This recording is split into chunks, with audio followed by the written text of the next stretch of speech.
どうも、ケイスケです。普段は僕はこのチャンネルでカメラとかガジェットとかの話をよくしてるんですけども、旅行にもめちゃくちゃ行くんですよね。で、そこで動画を撮って自分なりに大好きな動画を作っていろいろ発信したりとかしてるわけなんですが、その過程の中で結構やっぱ動画についての質問もたくさんいただきます。で、よくね、いただくのがなんかいい感じにならないんですよ。例えば色とかそういうのがうまく動画で表現できないんですよねっていうコメントたくさんいただきます。で、そういやと思い返してみればあんまり動画の設定の話とか細かいところ話せてないなと思って、今日はですね、覚えてほしい動画の設定4つ持ってきました。もうこの4つだけ押さえておけば、少なくとも変な動画になることはないという基本の4つ持ってきたので、今日はね、順番にちょっと昨年も見せながらご紹介していければと思います。ぜひ今回の動画の設定を覚えていただいて、Vlog しかりいろんな動画制作しかり活用していただければと思います。早速行ってみましょう。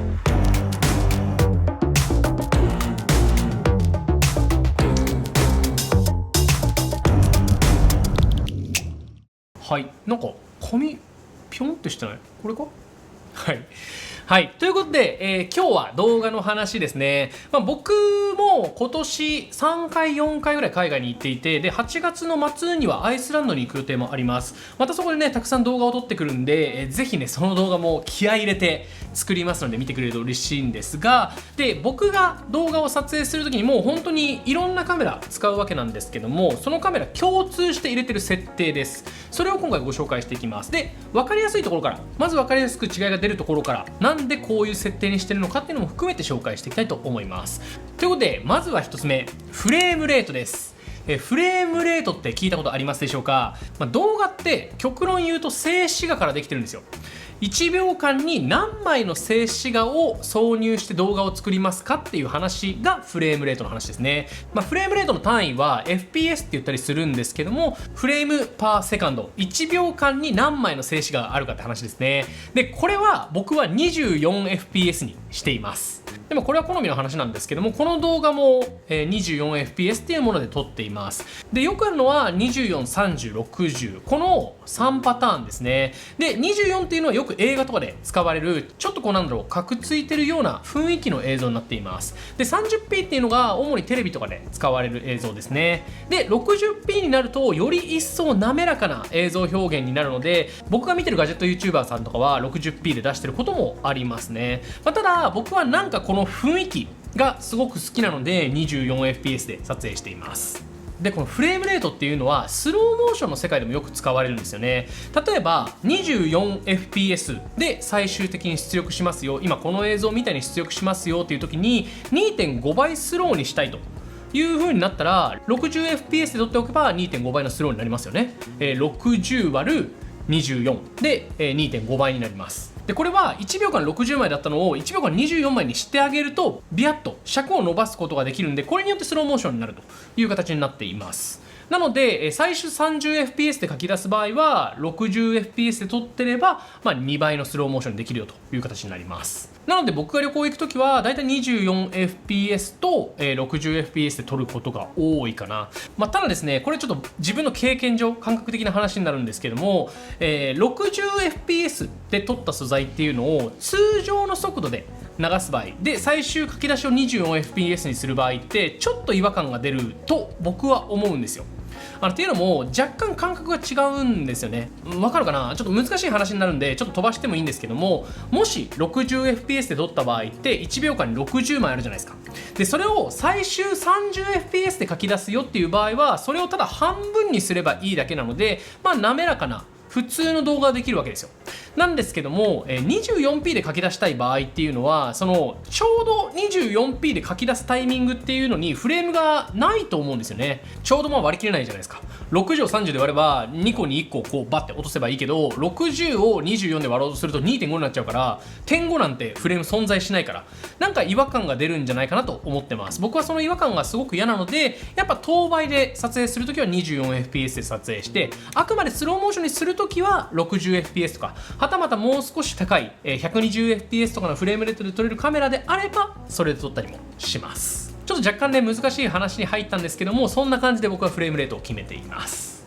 ケイスケの動画で続いて動画の設定2つ目がシャッタースピードです。もうこれは覚えること簡単。フレームレート ×2 倍分の1、これで覚えれば間違いないです。例えば 24fps で書き出す場合っていうのは、48分の1、48分の1設定できないカメラであれば50分の1ぐらいで設定します。で 30fps なら60分の1だし、60fps なら120分の1、120分の1設定できないカメラがあるので、125分の1とかで設定します。でこのシャッタースピード、写真だったらなんとなくわかるかもしれないんですけど、動画だとちょっと分かりづらいですよね。何のためにやるのかわからないと思うんですけども、このシャッタースピードっていうのは映像の動きの見え方を表現するものになります。もう少し具体的な話をすると、さっきフレームレートの説明をした時に、要は静止画が何枚1秒間にあるか、24fps なら24枚ありますよねって話をしました。要はその1枚1枚の静止画のブレ感を決めるのがこのシャッタースピードなんですよね。なのでシャッタースピードが速すぎるとパラパラ漫画みたいに1枚1枚の画像が静止しすぎて、なんか映像に違和感を覚えます。逆にシャッタースピードが遅すぎると、なんとなく静止してないような感じの映像になります。もちろんね、これを映像表現として落とし込むっていう場合もあるんですけども、基本的に通常通り撮影する場合っていうのはフレームレート ×2 倍分の1、これが一番普段目で僕らが見てる映像の見え方に近いとされてるので、これを覚えておけば間違いないです。でもこれは簡単ですよね。で2点ぐらい補足があって、まず1個フリッカーっていう問題が動画にはあります。これいい光なんでフリッカーっていうのは出ないんですけども、悪い光とかだとその周波数、光のこの波が映像のシャッタースピードと合わなくて、なんかこういうなみなみの映像になっちゃったりするんですよ。で特に日本の場合は関東は 50Hz、 関西は 60Hz みたいな感じで、関東の場合 50Hz の地域の場合は50分の1にしておくとそのフリッカーが出ないとか、関西の場合は60分の1にしておくとフリッカーが出ないとか、その地域によって多少差があります。海外とかは50分の1とかがすごく多いので、50分の1、100分の1とかそういう切りのいい数字で撮影してあげるとフリッカーがかなり出づらいです。なので例えば最終 30fps で書き出しますよ、その場合本来は120分の1のシャッタースピードにしなきゃいけないんだけど、それだとフリッカーが出ちゃうなっていう時は100分の1にしたりとかいうのも必要になります。でもう一つ、スローモーション撮影する時にさっき60fps 以上、120fps とか 240fps とかそういうのが撮影できるカメラもあるよって言いましたよね。でもちろんその時には 120fps の場合は240分の1とか250分の1あたりにするのが普通ではあるんですけども、僕がこれ使う時にはあんまり動きが速くなければ160分の1とかもうそのぐらいで撮っちゃっています。もうある程度シャッタースピードが速くなると160分の1でも250分の1でも別に全部の静止がね変わんないじゃんね。もちろんそれが50分の1と160分の1はこれはブレ感変わります。だけど160分の1と250分の1はブレ感変わんなかったりするから、その変化がないんであれば明るさが欲しいのでちょっとシャッタースピード下げるとかそういうことをやってたりします。これはちょっと上級テクニックというかなんかね理解してるとちょっと調整ができる範囲になるかなと思います。難しいところですね。ケイスケの動画、はい、なんだかんだちょっと話しすぎちゃうね。なんか追加の情報とか話すと本当に長くなっちゃうんですけども、ぜひついてきてください。続いて動画の設定3つ目がホワイトバランスの設定です。でホワイトバランスって難しいですよね。要は映像の温かさを表現するものだったりするんですけども、これねオートで撮ってる人も多いと思います。もちろん最初はね全然オートで撮影しちゃってもいいんですけども、もうちょいリッチな映像を撮影するよっていう人はオートじゃない方がいいです。というのもオートにしてると映像長回ししてる段階でなんか映像の中で揺らぎが出ちゃうんですよ。なんかどっかのホワイトバランスに引っ張られて映像が変に青くなったり変に赤くなったりとか、そういう風なのってちょっと変じゃないですか。なのでそれを避けたい。でそういう時にはどうするかっていうと当たり前なんですけど固定します。でもちろんソニーのカメラでも、固定することができて、僕はホワイトバランスに関してはこのねカメラのこの真ん中のボタンもうここに入れてますね。ですぐホワイトバランスが変更できるようにしてあります。こんな感じですぐこうやってホワイトバランスがここでいじれるようになってるんですけども、だいたい日中撮影する時っていうのは5500ケルビン、ちょっとね海外風の映像あったかい雰囲気にしたいなっていう時は6000ケルビンぐらいで撮ったりもします。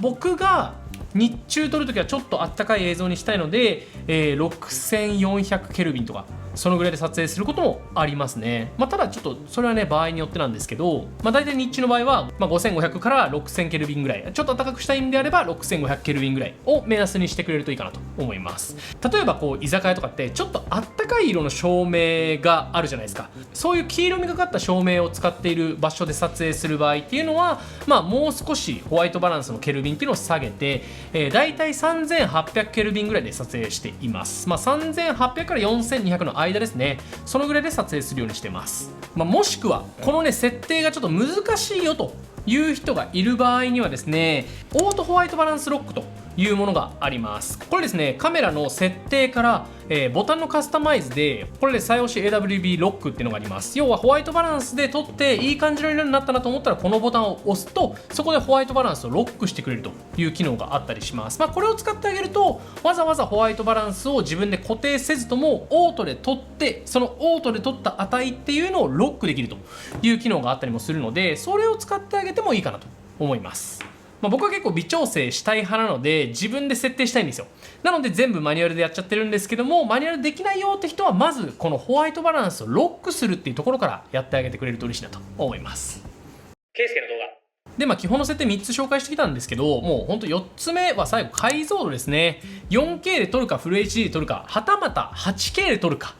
ちょっと迷う時もあるじゃないですか。で、僕のおすすめだけ紹介しておくと、4K です。4K っていうのも 8K は使わないことの方が多いですね。例えば 4K って大体こんなでっかいバーっていう、50インチ55インチのテレビとかでも全然綺麗に見えるんですよ。ただフル HD だとやっぱりちょっと粗が目立つ。僕は結構もうフル HD と 4K で分かります、違いが。なんですけど、じゃあ 8K か 4K かっていうと僕はあんま分かんないかな。正直パソコンの画面で見ても拡大すれば分かるし、よく見れば分かるんだと思うんだけど、じゃあこのパソコンの画面のサイズだったりとかテレビ画面のサイズぐらいで 8K と 4K 比べて分かりますかっていうと分からないです。そして今後 8K が来るかっていうと、じゃあ 8K を再生するためにもうめちゃくちゃでかい100インチぐらいのテレビとかがあると分かりやすいわけですよね。ただその100インチのテレビで再生するシーンっていうのがどこまであるんですかっていうと、あんま個人の範囲ではないなっていう風になるので、4K で全然十分だと思います。容量も 8K だと圧迫しちゃうので、できればちょっとでも軽い 4K の方が僕はおすすめかなっていう感じですね。ケイスケの動画